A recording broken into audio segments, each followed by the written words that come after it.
All right, hello everybody, and welcome back to Awesome Games Done Quick 2023 online. My name is Lanaruse, and I will be your host for the next few segments that we have going on this morning, afternoon, evening, wherever you are. We are so happy to have you joining us today as we continue to raise money for the Prevent Cancer Foundation.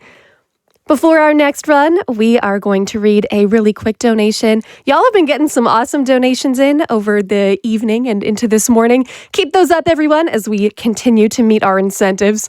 But we have $50 from Jay, who says, "Another year, another great AGDQ so far. I can't wait to catch the runs this week." Thank you so much for your donation, Jay. We really appreciate it. All right, and we are all ready for our next run of the morning of the time zone, this fine time of day. We have a Superliminal all collectibles run from the lovely Ozmourn. So if you like Superliminal and if you like Oz, then you are absolutely going to love this run. So I'm going to let him tell you all about it. Take it away.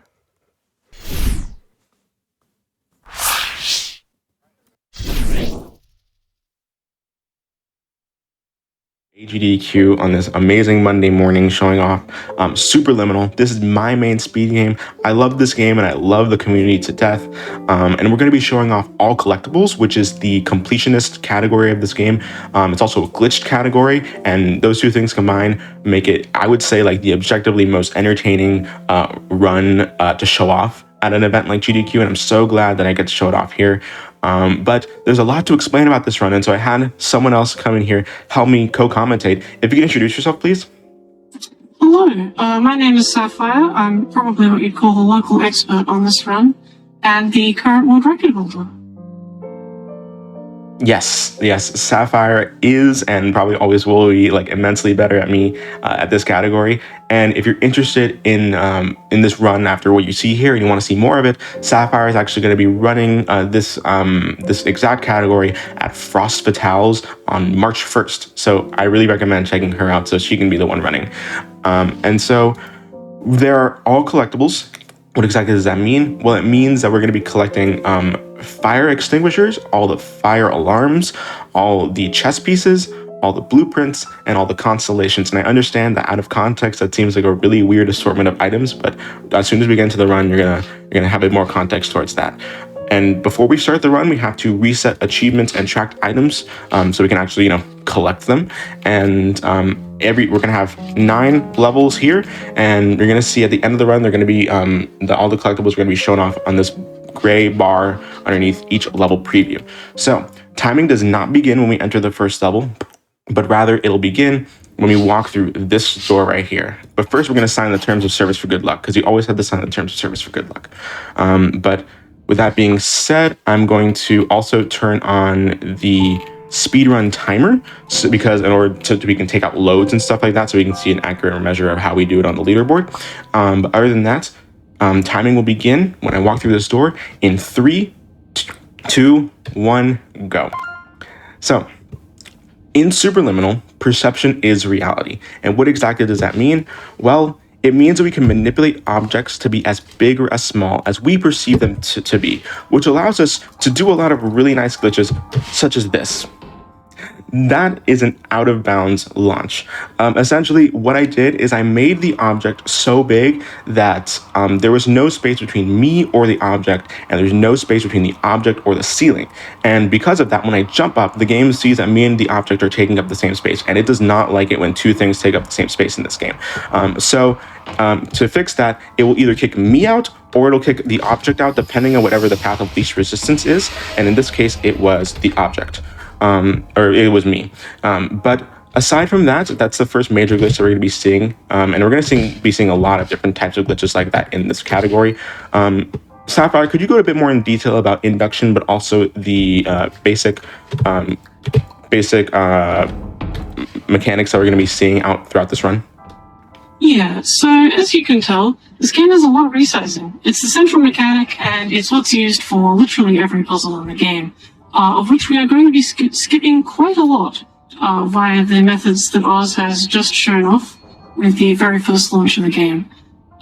First level induction doesn't have a lot in it. There's literally a total of 4 collectibles, of which we've already gotten 1. So it's a lot of movement. We do most of it as intended, and soon we'll get into the maybe more exciting levels. More intense is perhaps the right word. Yeah, right there at the very end, there's a little bit of a level geometry that like juts out from the right side of the wall, and we use that to our advantage to just jump over this pit or to collect the blueprint on the other side of it. But other than that, we can just fall down, and that is the end of induction.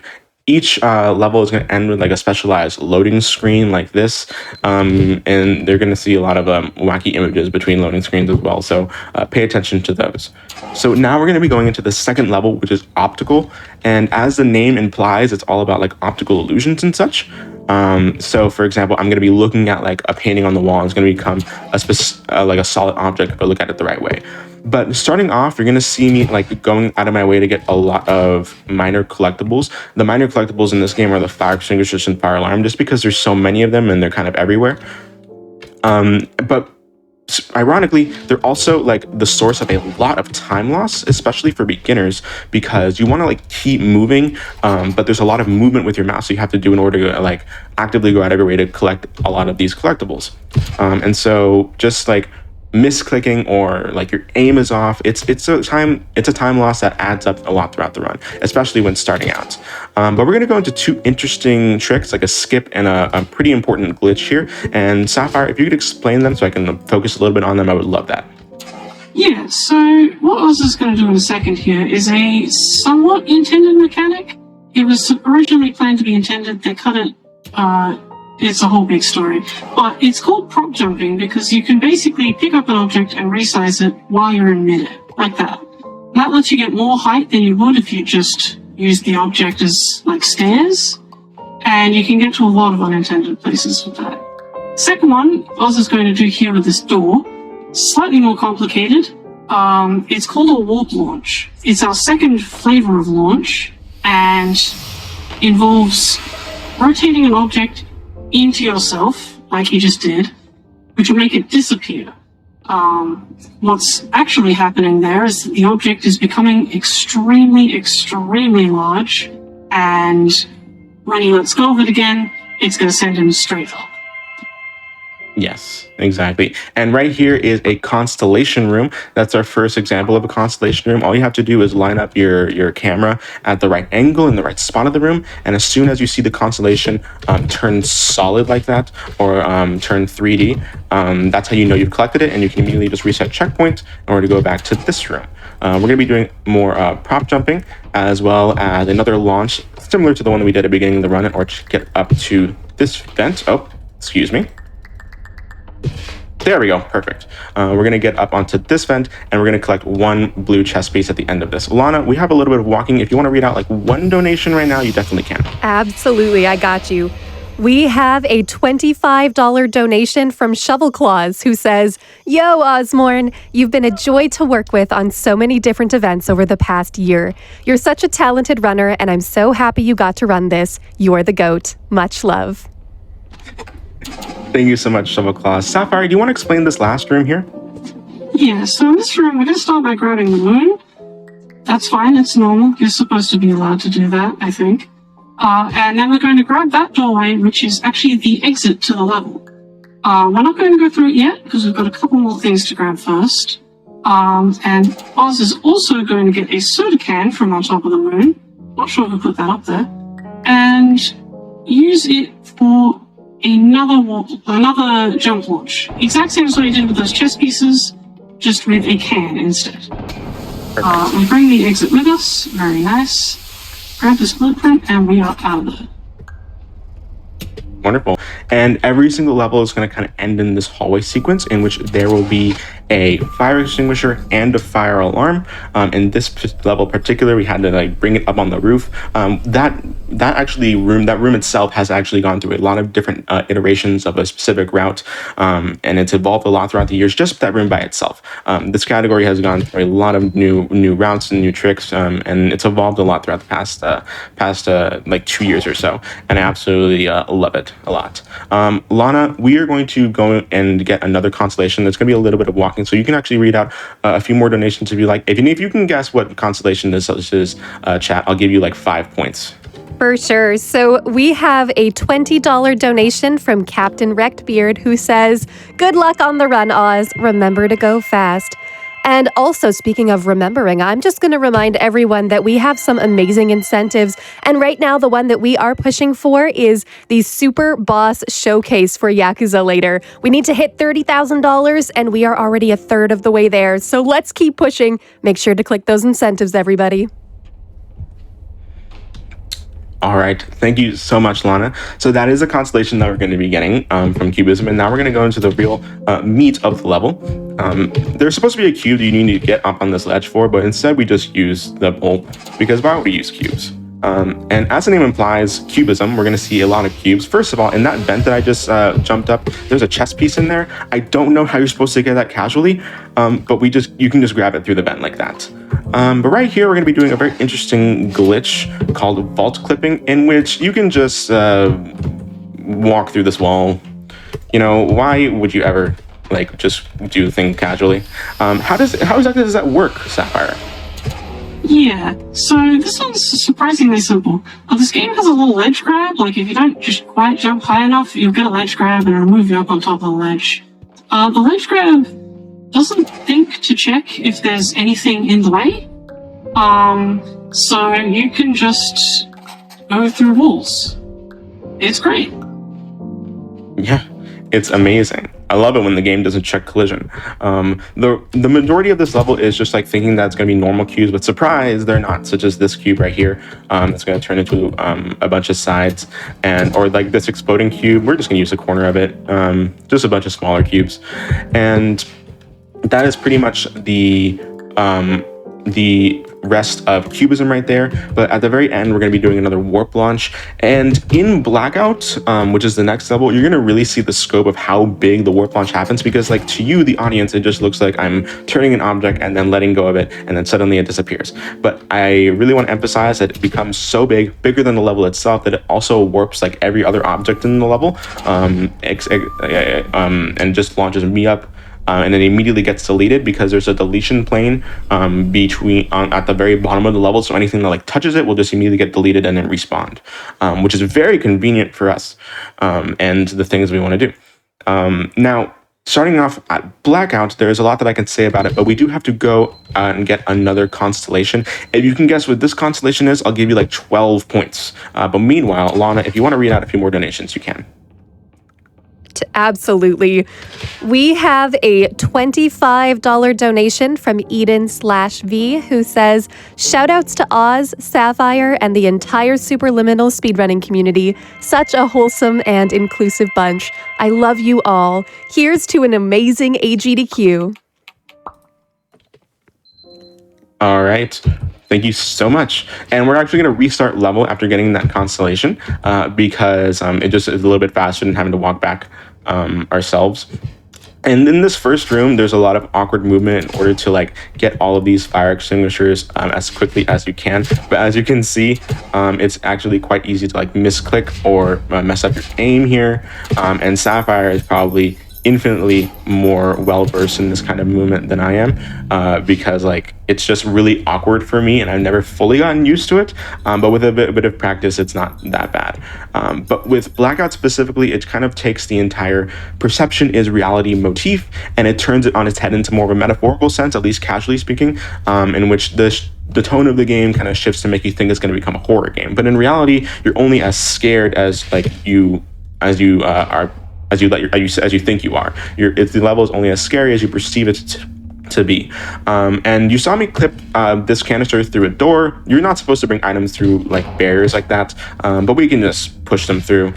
And the reason that I am bringing this canister with me is because we're going to do a very specific glitch that, Sapphire, if you want to explain in more detail, you definitely can. Yeah, so this is another warp launch. Exact same as what we did with that door earlier. But this one's a bit different because Blackout as a level just doesn't tend to have ceilings. The walls are really tall, so they just didn't put anything on top. Like so. I'm so glad I didn't get a high launch there. I'm so glad. Yeah, that launch can just send you far higher than it's supposed to, and nobody knows why. It's not too bad, but it loses some time. Yeah. And if you want to explain this next one, I'm going to be doing it right here, you can. So, yet another warp launch. This one should theoretically be the exact same, but one thing makes it different, which is that this object has lighting, which isn't deleted when you warp launch with it. And this is what I was saying earlier about understanding the scale of the objects, because right now there's a really, really big red light off in the distance outside the level. You can note that and look at it, it's really cool. But yeah, it's going to make the rest of the level bright red until we reset checkpoint. Right here, right here, I'm going to aim and try and get a blueprint that I can sign here on the other side. I saw my hand come up. There you go, come on. Where are you? I'm having trouble with this. More trouble. There we go. I signed it. Okay, right in between those two shelves, you can just barely sign a blueprint on the other end, so you don't have to like go get it yourself casually. And we're also going to take this can of beans and we're going to launch with it, because what else would you do with a can of beans? So we're just going to make this can of beans really big and boom, launch upwards with it in order to get this chess piece over here on the window. And yeah, that is pretty much all of Blackout. And as you can see here at the very end, when you're playing this casually, the game makes you think that there's like blood on the floor, other scary things, but it's actually just red paint. There's nothing to be afraid of. But yeah, that is Blackout. And I hope y'all enjoy avocados. But that is all for that level. And the next level that we're going to go into is clone. And as the name implies, it is going to be all about cloning objects. However, ironically, the very first puzzle that we do doesn't actually clone any objects. Probably to set up your expectations, thinking that it's going to be a normal level, and then it's not. But right here, we're just every single lobby area is going to start off with one fire extinguisher and a fire alarm. But the movement in clone in particular is sometimes hard to master, probably because you have to, especially in this beginning section, you have to bring this door with you in order to press this button. We're going to change the channel, see if we can get some different music. Okay, nice. I think it's like channel 7. And one thing about the fire alarms in this level is that since you can clone them, they have like an infinite grab distance, and you can just clone objects like that as well. If you clone 100, you get an achievement that says, why are you like this? Because why are you like this? But there's one interesting quirk about this level that I'm about to do with a glitch, and I hope that Sapphire can explain it while I do it in focus. Yeah, so this one's an entirely unique kind of launch, due to an interesting quirk of clone, which is to say you can look straight down. It's the only level you can do this. I don't think anyone's really sure why. But it does allow that type of launch that you just saw. I also don't know how that works, to be honest with you. Yeah. But it is very handy. It is. For the one it is very circumstance handy. it's required. Yeah. As long as you like just look straight down and you jump and click in quick succession, it'll launch you upwards like so. And one thing that you might have noticed is that the rules for cloning objects in this game are not consistent, in the sense that like in the green apple room, you saw that I was able to physically pick up the apple, put it down, and then the next object that I picked, next time that I touched it, I picked it up, and then that's when it cloned. However, for example, the red apple room that I saw, I wasn't able to pick up the object. The moment that you touch it, it just plops to the ground like a rock. And it's kind of like different just depending on what the puzzle needs. And of course, we as speedrunners know what rules apply to which ones, so it's not that much of a hassle. But it's just something that you got to memorize and know how it works when you're starting out.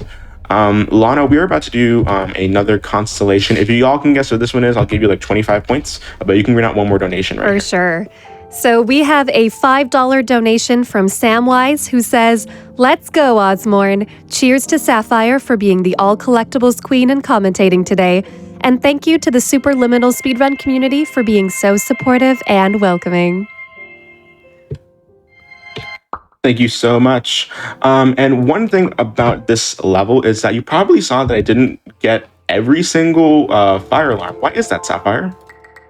Yeah, this level is strange in several ways, apparently. The other one being that some fire alarms just don't count. They're part of pairs of fire alarms. You only have to pull one and then you're good. Also, like the last thing, I don't know why this happens. Yeah, exactly. So like, just a few of them are paired, and you pull one, pull the other. That's pretty much it. It's very convenient. We've bug reported it, and I think the devs have acknowledged it, but they haven't really like fixed it in modern patches yet. But it's very convenient for us as speedrunners, so we don't have to go out of our way to get more. But right here, we're gonna go straight into Dollhouse. If y'all can guess what this constellation is, I can give you like 75 points. And Lana, you can read out another donation if you would like. For sure. So we have another $5 donation from Happy by 3 who says, "Continuing the tradition of donating during Ozmourn runs. If anybody doesn't have a friend like Oz in their life, I recommend finding one. Somebody who not only believes in your ideas, but helps to make them a reality. There's probably a Superliminal joke there, but it's too early to be creative. Good luck on the run. Rooting for you from the Multithon Discord." Thank you so much for that amazing donation, Lana. Thank you, Happy by 3, for that amazing donation. So right here, we're gonna go straight into the real meat of Dollhouse, and we introduced a weird mechanic in this particular level, and it's going to be very like frustrating starting out, especially when you're like a beginner in this game, because the mechanic is resizing the dollhouse or resizing the portals that you're going through. And in effect, you're also resizing yourself. The bigger you make the portal that you walk through, the smaller you are. And if you're too small, you're going to be running really slowly. But if you make the portal too small, you're going to be too big, and you're probably not going to fit through the other portal on the other end that usually requires you to be smaller. And as we are walking through this hallway, grabbing an extinguisher, and there's a TV that's not plugged in but somehow still on, I'm going to be going and playing some Jenga the completely intended way, and doing some more tricks that I would like Sapphire to explain. Yeah, so because of how this level works, you're resizing yourself a lot. There needs to be some way for the game to deal with that. So it's got a whole bunch of little portals that will reset you back to size 1. What Oz is going to do here is just dip in and out of one of those, which will resize him up, which just lets him walk a little bit faster for grabbing those collectibles. Yes, exactly. Yeah. Also, the next puzzle, which I'll also mention, is the bouncy castle. Probably doesn't mean a lot to anybody watching at home, because it's just Oz playing with bouncy castle. But this bouncy castle is well known for being terrible to everybody in every category. It just doesn't like you, I think. It doesn't. Really doesn't. It's a bit finicky. Yeah. Yes, it's a bit finicky if you manage to resize it just ever so slightly off. But thankfully, we didn't have much trouble with it there. And at this very last section, we're going to perform a glitch known as Arc Skip, found by our community member Archmage, in which we take this and we just put it out of bounds like so. And that allows us to clip the portal that gets put out of bounds that we walk through is conveniently right above the final area, in which we can just collect the last collectible, the blueprint, and then finish the level. That is only possible on version 12.10, not any modern patches, unfortunately, because when you saw that I walked through the portal and then kept looking at it, like the outline or the door frame was still there, that is only possible on this particular patch that I'm playing on. And thankfully, that is the Steam beta patch, so yes, you don't have to worry about down patching. Yeah, exactly. And Sapphire, if you want to explain audio skips that I'm going to be doing right now, you can. Yeah, okay, so we're starting from Labyrinth now, which is a level that starts with a really long cutscene of a whole bunch of characters talking. We haven't talked about these people at all because they just haven't been important. But yeah. The way that it's laid out is a whole bunch of sequential dialogue triggers, and the very last one will teleport you into the rest of the level. Thankfully, a couple of them can just be jumped straight over, which saves, I believe, 26 seconds of waiting. It's a lot of time. Yeah, it's like a solid 26 seconds. I actually have a video of it on my YouTube that I made like all the different comparisons, and I found it to be exactly like around 26 seconds. If I'm wrong about that, I'm gonna be so embarrassed, but you can go check that out as well.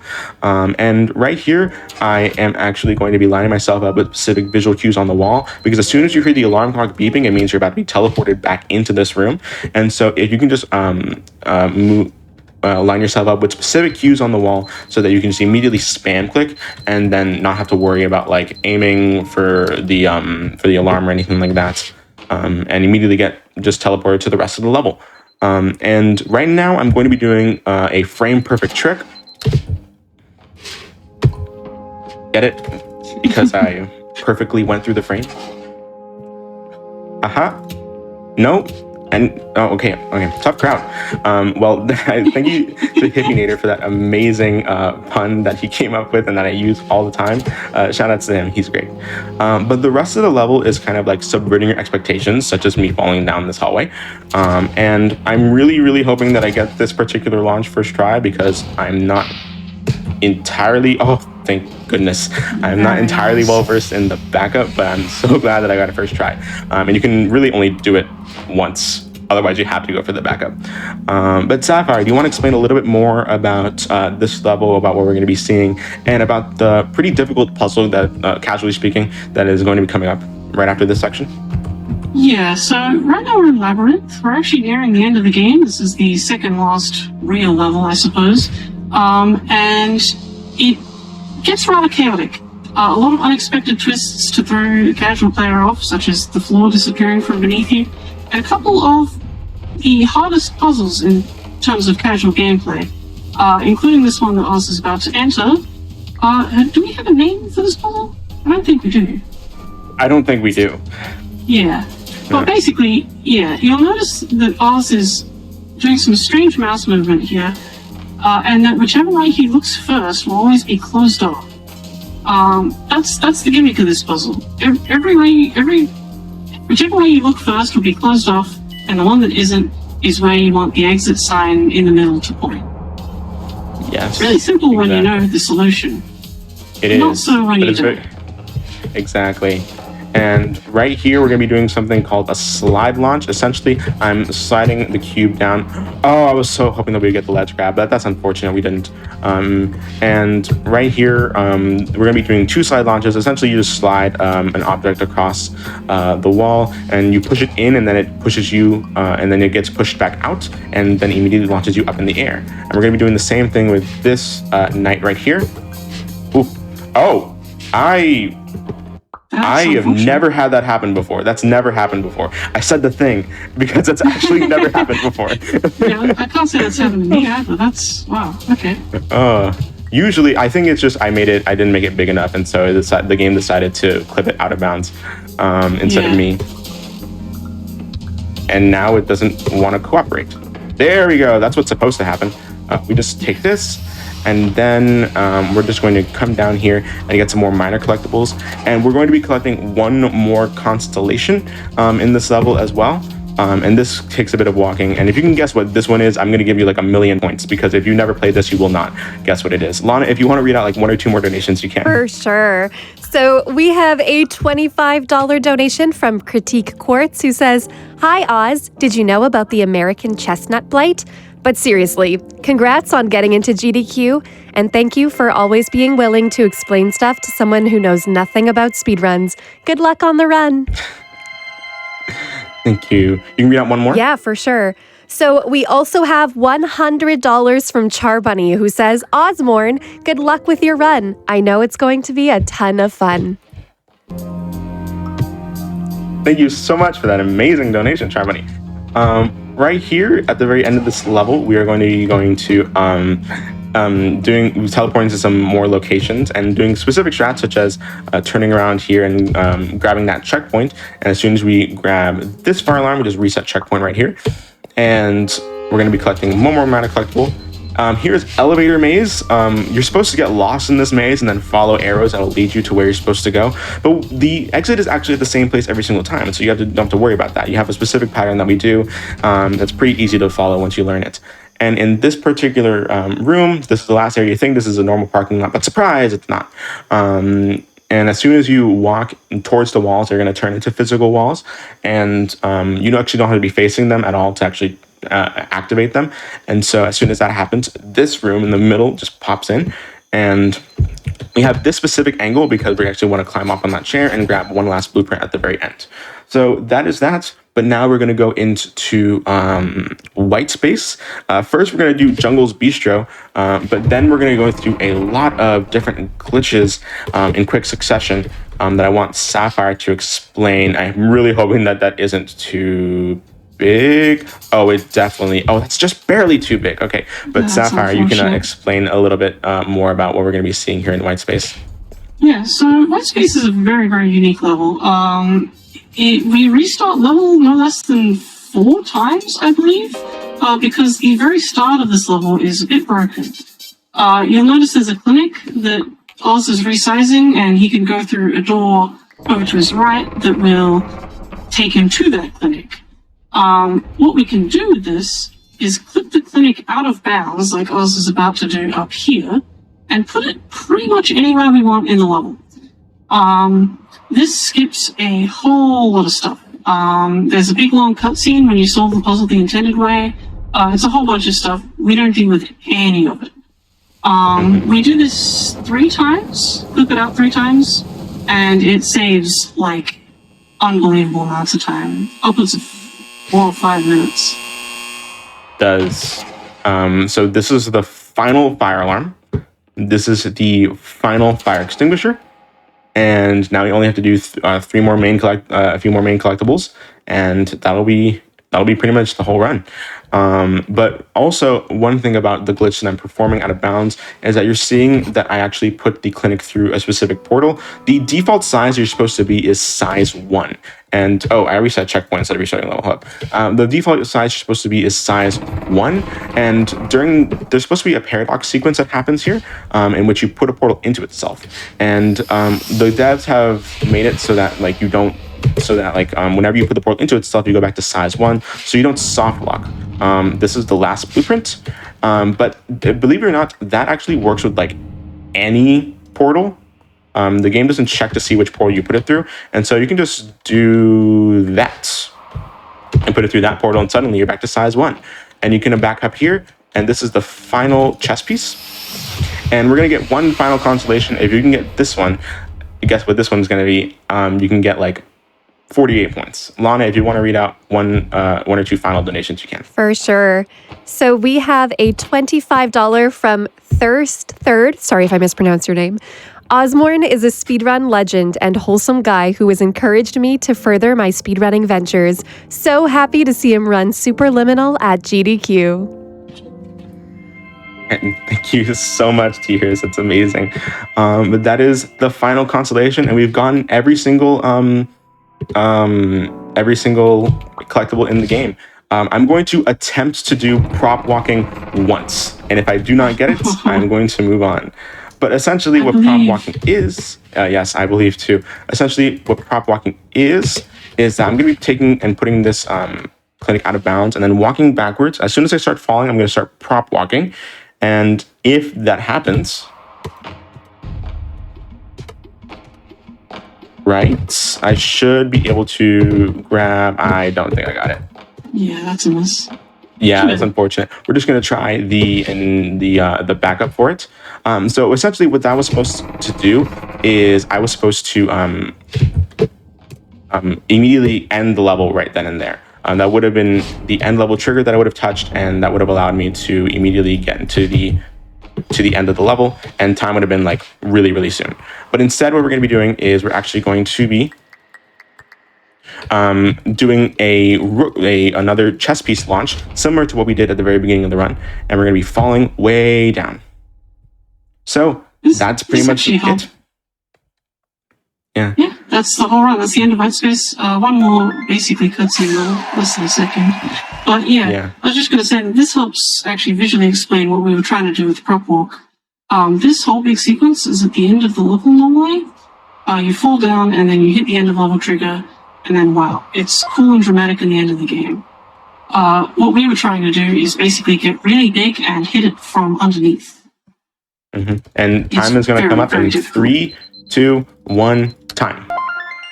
So yeah, that is Superliminal, all collectibles. There is a very long cutscene here at the end that we could walk through, but I'm actually going to go to the main menu and I'm going to check each and every level to make sure that we didn't miss anything. We didn't. We got every single collectible in the game. Okay. Thank goodness. Nice. We didn't miss any collectibles. Everything, as you can see here, is collected as seen through this these icons at the bottom, as I said they would. But that is Superliminal. Sub 30 IGT is really good. I'm pretty sure that my RTA was probably like a 30, possibly 31, depending on how long the pauses and the loads were. And otherwise, I am really glad with how that went out. And we actually have an incentive to show off the tech demo of the game, if I recall, that has been met. And so I was told we're gonna go to transition real quick so I can set that up. Yeah, you got it. But stay tuned. Yes, wonderful. Stay tuned for that. But I guess I could shout out just the entire Superliminal community, especially all those who have contributed to this category. Shout outs to other communities such as Multithon, Lady Arcaders, and everyone who has donated and supported me throughout those communities as well. I absolutely love everyone involved in them, and I'm really hoping that I can that I put on a show for y'all. And I'm really glad that I was able to show up this category. It's so much fun to see and to watch. And Sapphire, is there anything that you want to shout out before we head out? I was just going to say it's really nice to see the Liminal community out donating today. I remember seeing Cap, Eden, Sam, and T-Host. Thank you all so much. It was lovely to see you all. All right. Thank you so much. So we're gonna transition real quick, and I'll set the tech demo up so you guys can see that. You got it. All right, everyone. So hold on tight. We're going to go to a quick little break here as we set up for our tech demo showcase of Superliminal.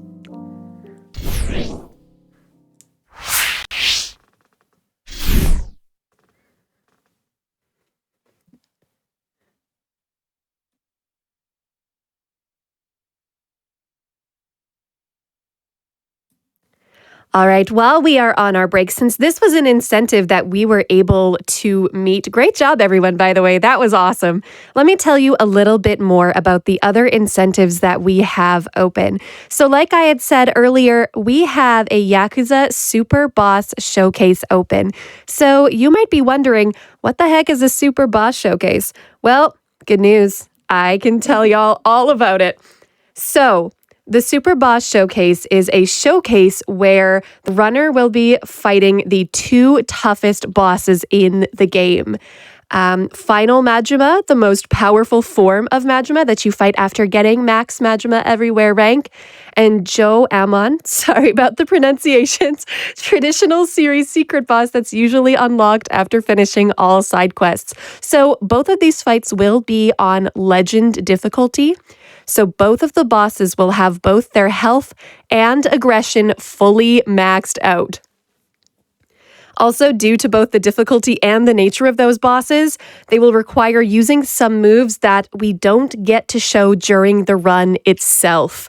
So if you want to see the runner push to their limits with these very challenging super bosses, make sure that when you are sending in your donations that you are clicking on that Yakuza Super Boss Showcase, because that run will be coming up in a few hours and it is sure to be amazing. So in order to unlock that, we need to hit $30,000. And right now we're sitting at a just peachy $11,345, which means that we are already 1/3 of the way there to unlocking this incentive. So let's keep pushing, everyone. Make sure you're assigning those incentives when you send in your donations, and we'll see if we can get that Super Boss Showcase unlocked. I'm super excited to see it.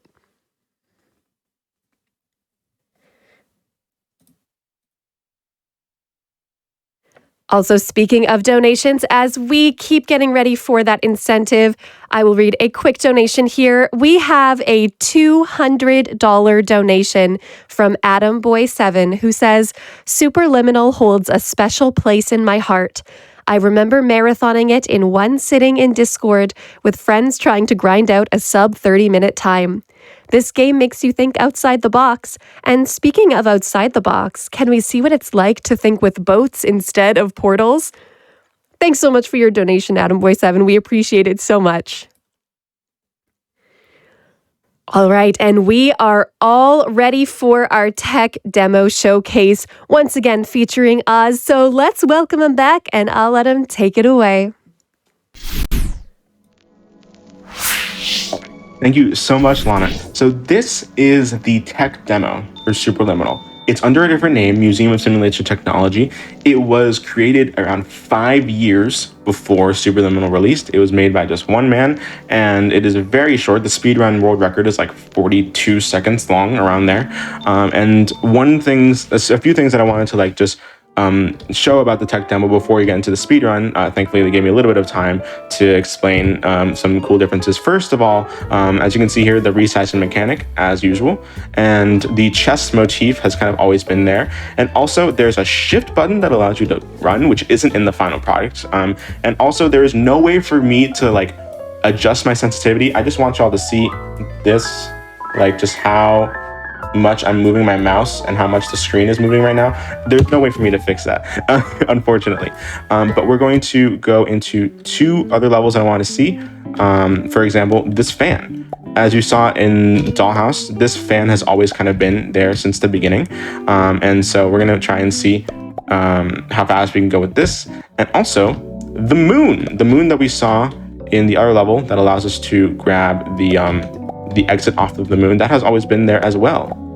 And so we can just mess with that. And other than that, we're going to go straight into the speed run right here. Timing will begin at first input at the very first level right here. So timing will begin in 3, 2, 1, go. So it's going to be very difficult because you can't just like adjust your sensitivity, unfortunately. But I'm going to be doing my best, as I did some significant practice here. And one thing that you saw there was I did like the same thing, prop jumping, similar mechanics allow for similar tricks. We're just going to be knocking down this painting in order to use it as a ramp up here, like so. Excuse me. There we go. That's what I wanted. Sometimes that's like one of the more finicky ones. Sometimes it doesn't want to cooperate you. It's activity time. Oh dear. Let me try that again. It's activity time. In which we can just jump over here, grab another checkpoint. If you fall, it's going to respawn you over here. That's a pretty simple level. And now we're going to go into this level with the fan. Grab it here, and we're going to walk up to it, make it real big so we can knock down this guy right here. Come on. I believe in you. You got it. Let's go. Thank you. And you can just immediately, like, as long as any part of your body is touching the end level trigger, you can immediately end the level like so. And I did that twice right there with that first level and also with the moon. And this level, that's an infinite landscape. You can just keep walking and eventually you will fall out of bounds. But you can just walk through the window in order to get there. And that is time. That's it. That's like the whole thing. But as you can see, it's I mainly wanted to show this off to illustrate that like this was made by the same developers, and I wanted to really illustrate the amount that the game has evolved, what has always been there since the beginning, and what are certain things that aren't in the final product anymore, such as the shift button or specific puzzles. And I am really, really glad that I was able to show this off as an incentive as well. And I'm so glad that y'all were able to get it met really, really quickly too. But shout outs to everyone in the Museum of Simulation Technology Discord. Obviously, we're all also Superliminal runners, but we have this game with the Discord as well. You can look up both Superliminal and Museum of Simulated Technology on Spirit.com. We each have our own Discords as well. And if you're interested in running it, we have more beginner-friendly categories than the all collectibles one you saw, such as Glitchless, which is our main category and really easy to get into. Otherwise, I'm really hoping that I put on a wonderful show for y'all and that you enjoyed Superliminal and Museum of Simulation Technology. Thank you so much to GDQ for having me. And as always, I hope y'all have a wonderful rest of the marathon and that y'all enjoy Super Scared with Skate next. He's absolutely amazing, and I can't wait to look at that run. So hope y'all have a wonderful day. I've been Ozmourn, and this has been Superliminal and Museum of Simulation Technology. Thank you all so much.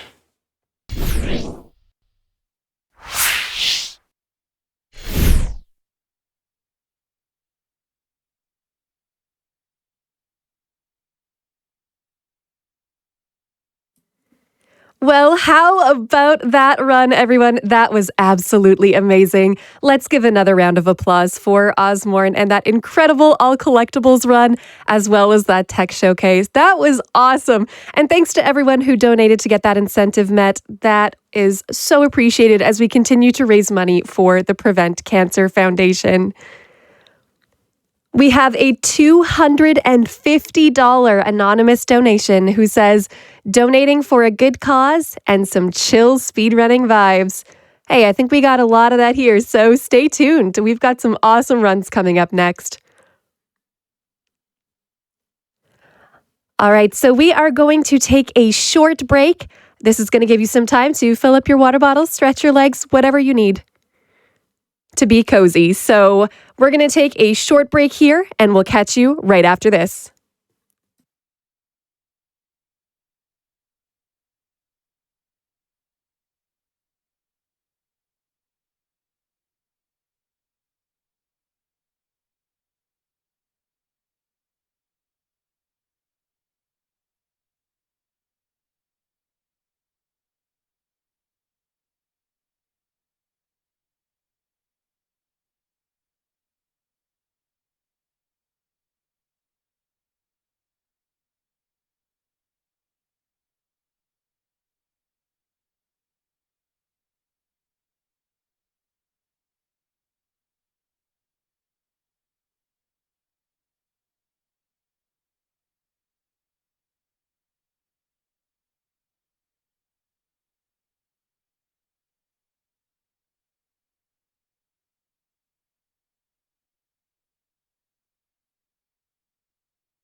All right, welcome back, everybody. I hope you are all staying nice and cozy throughout that break. It is so good to have you back here at Awesome Games Done Quick 2023 online as we continue to raise money for the Prevent Cancer Foundation. If you're just getting here, hey, my name is Lanaruse, and I am your host as we go through these next few runs here. So our next run up on the schedule is Skate X Games Any Percent by Super Scared. But before we get into that, a quick donation. We have a $20 donation from trainer